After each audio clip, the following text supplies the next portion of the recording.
اس میں بھارت سے دوستی کی بات کی گئی، اس میں کشمیر کے حوالے سے ٹریک 2 ڈپلومیسی کی بات کی گئی، بھارت کے اور اقتصادی ترقی کے حوالے سے بات کی گئی، اکنامک اپ لفٹ کی بات کی گئی. کم و بیش یہ وہ باتیں ہیں جو نواز شریف صاحب بھی کرتے رہے. انڈیا سے تعلقات، لڑائی سے کشمیر حل نہیں ہوگا، کارگل غلط، یہ وہ ساری باتیں ہیں جو میاں صاحب بھی کرتے رہے.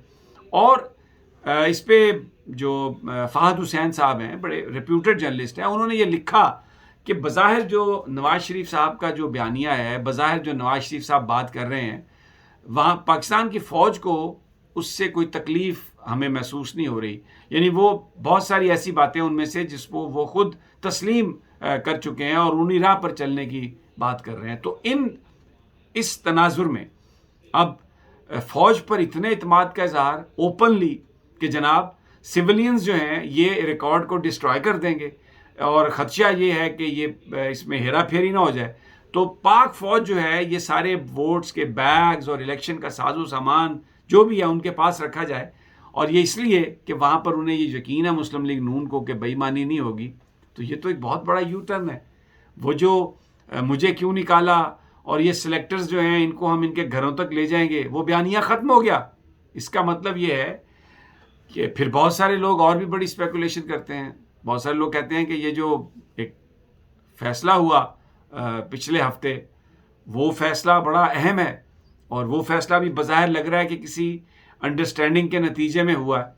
اور اب یہ کہا جا رہا ہے کہ اس بات کا تعین جو ہے وہ صرف ہونا باقی ہے کہ جو 62(1)(f) کے تحت میاں نواز شریف صاحب کی جو نااہلی ہوئی ہے، کیا وہ زندگی بھر کے لیے ہے یا وہ ایک الیکشن کے لیے ہے. سپریم کورٹ آف پاکستان اس حوالے سے وضاحت دے سکتی ہے کسی پٹیشن میں بھی، کسی بھی اپلیکیشن میں. تو بہت سارے لوگ یہ کہہ رہے ہیں کہ یہ بھی ایک چیز جو ہے یہ ہونے والی ہے کہ جو 62(1)(f) کے تحت جو نااہلی ہے میاں صاحب کی، وہ شاید ایک ٹرم کے لیے اس کی وضاحت کی جائے گی کہ یہ ایک ٹرم کے لیے ہے. تو پھر اس کا مطلب یہ ہے کہ میاں صاحب بھی اب اہل ہیں، کسی بھی سیٹ سے قومی اسمبلی کا الیکشن لڑ سکیں گے. پھر وہ اور بھی بہت سارے لوگ اہل ہو جائیں گے. جہانگیر ترین صاحب بھی اہل ہو جائیں گے پھر، کیونکہ وہ بھی پھر ایک ٹرم کے لیے. تو یہ جو باتیں ہو رہی تھیں کہ جہانگیر ترین صاحب کا نون لیگ سے بھی رابطہ ہے، نون لیگ بھی ان سے رابطہ کر رہی ہے، اور اس میں یہ ہے کہ اگر عدالتی فیصلہ نہیں ہوتا تو سیاسی جماعتیں جو ہیں وہ اگر کوئی قانون میں، آئین میں ترمیم کر کے اس کی وضاحت کر دیں کہ 62(1)(f) کے تحت بیسیکلی امینڈمنٹ یہ ہے کہ یہ سزا اتنی ہے، تو اس کے بینیفیشری بہت سارے وہ لوگ ہو سکتے ہیں جو 62(1)(f) کے تحت جن کو کر دیا گیا ہو، نااہل کر دیا گیا ہو. بڑا انٹرسٹنگ سینیریو. بہت سارے لوگ یہ کہتے ہیں کہ عید کے بعد میدان سیاست گرم ہونے والا ہے. بلوچستان میں جو کچھ ہو رہا ہے وہاں پر باپ جو ہے، جو بڑا الائی ہے، بڑی الائی ہے تحریک انصاف کی، ان کے بیچ میں پھوٹ پڑ گئی ہے. اور ایک وزیر صاحب جو ہیں وہ شفٹ کر گئے ہیں وزیر کالونی سے. اسپیکر صاحب نے انہیں دے دی ہے پارلیمنٹ لاجز میں، جو بلوچستان کی جو اسمبلی لاجز میں جگہ دے دی ہے. اور اب یہ کہا جا رہا ہے کہ بڑا معاملہ جو ہے وہ گورنر کی نامینیشن پر بھی اختلاف ہے.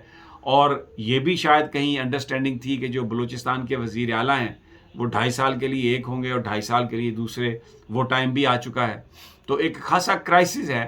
بہت سارے لوگ کہتے ہیں کہ یہ جو کرائسس ہے یہ ایسا نہیں ہے کہ یہ خود بخود سے ہو گیا ہو. یہ کرائسس ہے، یہ پیدا کیا گیا ہے، اور اس کے پیچھے کوئی کہتے ہیں نا there is a method to this madness. تو اسلام آباد آج کل یہ جو اسپیکولیٹو سٹوریز ہیں اس کا ایک اڈا بنا ہوا ہے. اور یہ کہا جا رہا ہے کہ عید کے بعد سیاست گرم ہونے والی ہے. اور شاید یہی وجہ ہے کہ جو کہا اسد عمر صاحب نے کہ خان کو اگر روکنے کی کوشش کی گئی تو پھر وہ کام نہ کرنے دیا گیا تو پھر وہ الیکشن کی طرف چلے جائیں گے.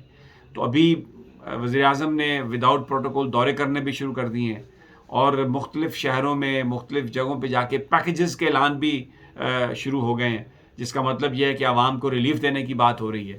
تو ایک ایسا ایک تاثر ضرور ابھر رہا ہے کہ کہیں نہ کہیں تحریک انصاف کے جو قائدین ہیں ان کے ذہنوں میں یہ بات ہے کہ اگر عوام کے پاس جانا ہو تو پھر اس کے لیے کچھ بندوبست کر لیں. تو ویری انٹرسٹنگ سینیریو. اور ایسا لگ رہا ہے کہ وہ چیزیں جو آج سے 4 مہینے پہلے انہونی سمجھی جا رہی تھیں، ایسا لگتا ہے کہ وہ ہونے والی ہیں، ہونے کے قریب ہیں. کیا اس کا امپیکٹ ہوگا؟ Very interesting. انشاءاللہ تازہ ترین آپ کو اس حوالے سے دیتے رہیں گے. اگلی ویڈیو تک اجازت دیجیے. اللہ نگہبان.